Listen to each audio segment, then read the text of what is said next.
Би нэг юм ярих гээд байгаа ээж. За. Одоо хүүхд 3 нас хүрчлээ шүү дээ. За. За. Жирэмсэн болсон байл яах вэ? Яах вэ? Жирэмсэн болчихсон байна л да. Гаргачих. Гаргачих. Ээж гайг юм чи гаргачих. Ээж нэг ус таа юу? Тийм. Тэсэн ч гэсэн харчин гэж үү? Өө яаж игээд ээж нь харна штэ хараад бод иш өсөөд өгч. Одоо ингээ би хаа маань өрдөөд ээж гэж үү? Гинэ. Таны Гавээ. таны хүүхэд харчиг гэж үү? Харчин тийм. Гаргачих таа. Төрчгүй тэгвэл Түр.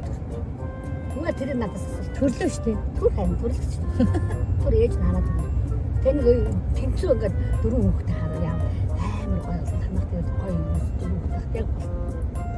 Тэрнээс олон болж. Тэгтээж манай нөхрийг өгөх биш үү? Ухацаад.